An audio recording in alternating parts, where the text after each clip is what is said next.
Hi everyone, welcome back to me channel Tamil Mamtastic. இன்றைக்கி chicken 65 biryani எப்படி பண்ணுறதுன்னு பார்க்கலாம். அதுக்கு சிக்கன் பீசஸ் எடுத்துருக்கிறேன். இதில் வந்து 1 டீஸ்பூன் இஞ்சி வெள்ளைப்பூடு பேஸ்ட்டு, கொஞ்சமாக லெமன் ஜூஸு, 1 டீஸ்பூன் வத்தல் பொடி, 1 டீஸ்பூன் காஷ்மீரி வத்தல் பொடி, அப்புறம் கொஞ்சம் உப்பு, கொஞ்சம் கருவேப்பிலை இந்த மாதிரி நல்லா பிச்சு போட்டுட்டு 1 டீஸ்பூன் கார்ன்ஃப்ளவர் சேர்த்துருக்கிறேன். ஸோ நல்லா மிக்ஸ் பண்ணி நல்லா மேரினேட் பண்ணி வச்சுக்கலாம். இது வந்து ஒரு 1/2 hour அப்படியே மேரினேட் பண்ணி வச்சுக்கோங்க. அதுக்கப்புறமா நம்ம ஃப்ரை பண்ணி எடுத்துக்கணும். ஸோ ஒரு 1/2 மணி நேரம் அப்படியே இருக்கட்டும். இப்போ ரைஸ் பண்ணுறதுக்காக நான் இங்கே வந்து தண்ணி வந்து வச்சுருக்கிறேன். இதில் வந்துட்டு நாம் கருவேப்பட்டை, தர்க்கோலம், ஏலக்காய், பிரியாணி இலை இதெல்லாம் போட்டு நல்லா கொதிக்க வைக்கணும். கூடவே தேவையான அளவு உப்பையும் நான் சேர்த்துருக்கிறேன்.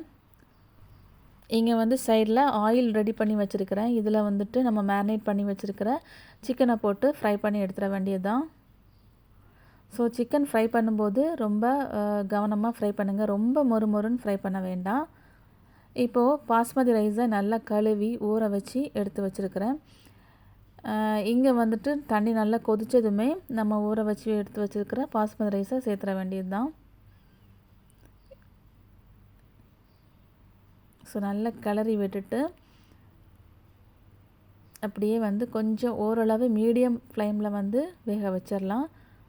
இப்போ நம்மளோட சிக்கனும் நல்லபடியாக ஃப்ரை ஆகிட்டுருக்கு.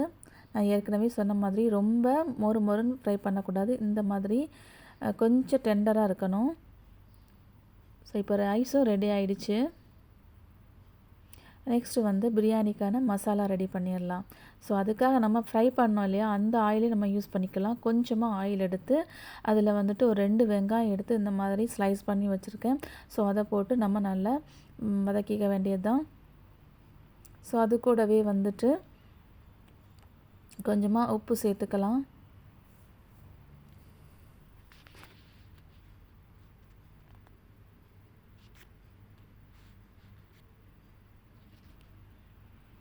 உப்பு சேர்த்து நல்லா வதக்கிட்டு தென் வந்து பார்த்திங்கன்னா இஞ்சி வெள்ளைப்பூடு பேஸ்ட்டு நான் சேர்த்துருக்குறேன்.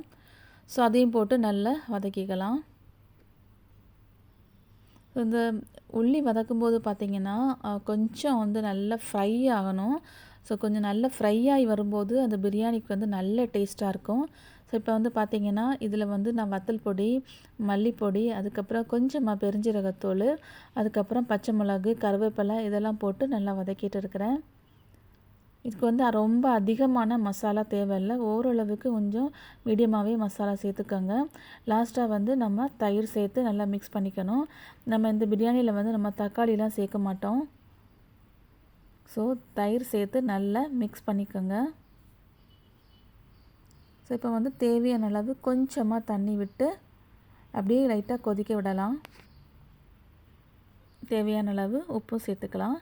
இப்போ நம்ம ஃப்ரை பண்ணி வச்சுருக்கோம் இல்லையா, அந்த சிக்கனை போட்டு நல்லா மிக்ஸ் பண்ணி எடுத்துக்கலாம். ஸோ இந்த மசாலா வந்து ரொம்ப டேஸ்ட்டாக இருக்கும். இந்த மாதிரி நீங்கள் ட்ரை பண்ணி பாருங்கள். ரொம்ப வித்தியாசமான பிரியாணி, ரொம்ப சிம்பிளாக ரொம்ப குயிக்காக பண்ணிடலாம். ஸோ இப்போ வந்து என்ன பண்ணுவோன்னா, நம்ம ஆல்ரெடி நம்ம ப்ரிப்பேர் பண்ணி வச்சுருக்கோம் இல்லையா ரைஸ், அதை வந்து கொஞ்சம் கொஞ்சமாக மேலே போட்டு தம் போட்டு எடுத்துட வேண்டியது தான். நம்ம இப்படி தம் போட்டு ஒரு 5 மினிட்ஸ் அப்படியே மூடி வச்சிட வேண்டியது தான். ஸோ இதில் வந்து நான் வந்து கொஞ்சமாக மேலே கருவேப்பிலை, அதுக்கப்புறமா புதினா எல்லாம் சேர்த்துருக்குறேன். கலருக்காக நான் கொஞ்சமாக எல்லோ கலரில் ஆட் பண்ணியிருக்கேன். இது வந்து ஆப்ஷன் தான். ஸோ கலர் சேர்த்தா இன்னும் கொஞ்சம் நல்லாயிருக்கும் பார்க்குறதுக்கு. ஸோ அவ்வளோதான், நம்மளோட பிரியாணி ரெடி ஆகிடுச்சு. ஸோ பாருங்கள், ஜஸ்ட் இந்த மாதிரி மிக்ஸ் பண்ணி விட்டிங்கனாலே உங்களுக்கு தெரியும். ரைஸ் எல்லாம் அந்த மாதிரி நல்லா உதிரியாக சூப்பராக இருக்கும். பார்க்கவே நல்ல ஒரு ஃப்ளேவராக, பார்க்கவே ரொம்ப ரொம்ப டெம்ப்டாக இருக்கும். ஸோ இந்த வீடியோ உங்களுக்கு பிடிச்சிருக்கும்னு நினைக்கிறேன். கண்டிப்பாக நீங்கள் ட்ரை பண்ணி பாருங்கள். வீடியோ பிடிச்சிருந்தா கமெண்ட் பண்ணுங்கள். தேங்க்ஸ் ஃபார் வாட்சிங். பாய்.